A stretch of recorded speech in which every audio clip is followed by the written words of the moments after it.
Right now, we are watching one of the biggest shifts in human history, and most people don't even realize it's happening. Artificial intelligence isn't just trending, it's transforming everything: the way we work, the way we build, and the way we compete on a global scale. Here's the bold take: the country that masters manufacturing in the AI age wins the next century. I'm Dr. Hassan, board certified trauma anesthesiologist. I'm here to tell you why I think Donald Trump and his administration's plan to bring back manufacturing to the United States isn't just important, it's going to be the make or break whether or not the United States exists in the next 100 years.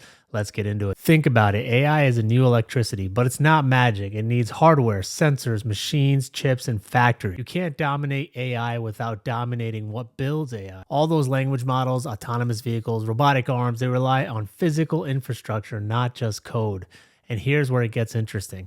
While everybody was focused on big tech, Silicon Valley, Donald Trump quietly reshaped the chessboard.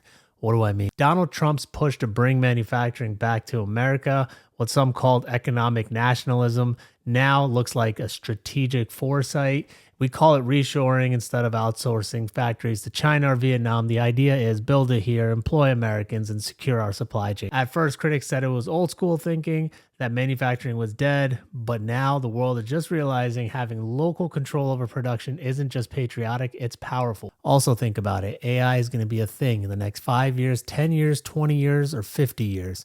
Just like Google and the internet was back in the 2000s, going forward in the 2030s or 2040s or 2050s, the majority of industrial manufacturing, the majority of labor and housework is going to be done by robotics at some point. The idea here is that you have to have the manufacturing capabilities in the United States in order to build those robots that can build other robots.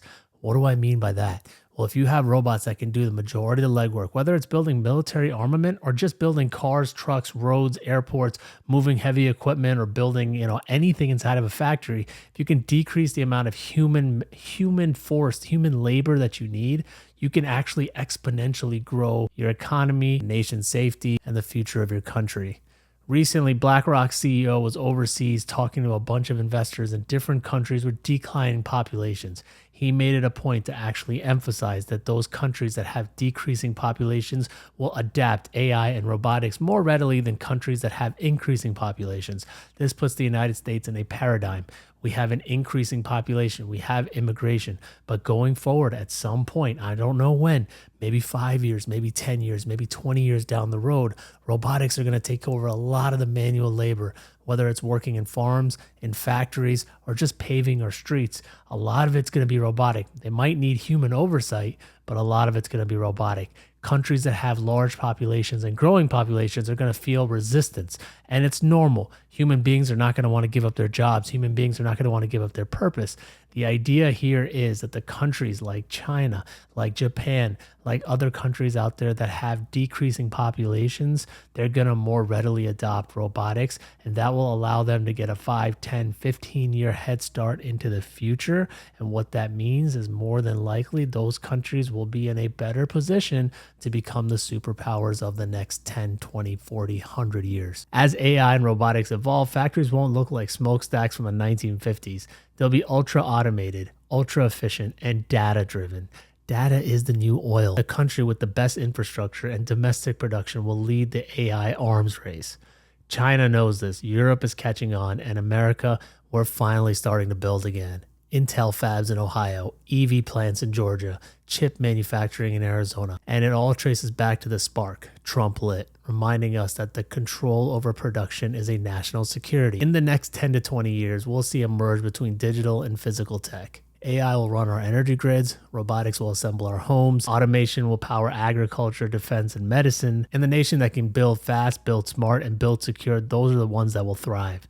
Trump's manufacturing doctrine wasn't just about jobs, it was about setting the stage for technological sovereignty. Now again, while I don't agree with a lot of the things any politician does and most administrations do, this is an area where national security plays a large role, especially in the future for our children and for the world. If you really care about having a peaceful world, and if you really care about not having issues in the future, you really have to worry about what country is going to be poised to make the most robots, not only in the military sense, but the idea of a national economic sense. The countries that can manufacture the robots the fastest are going to be the countries that end up proliferating their ideas, proliferating their economic power, proliferating their medical power, and proliferating what the future looks like in general. For the past 50 years, it's been the United States. The next 50 years, it's an issue of critical and national security. So whether you love him or hate him, here's a fact. Donald Trump saw something that a few other politicians dare to acknowledge. He understood that the future wouldn't be written in PowerPoints. It would be forged in factories and an AI-powered world. If you can't build it, you can't own it. Let me know in the comments, do you think America's ready for the next wave of intelligent manufacturing, or are we still playing catch-up? Don't forget to subscribe for more deep dives on tech, politics, and medicine and the future of power. I'm Dr. Hassan, board certified trauma anesthesiologist, and we're just getting started.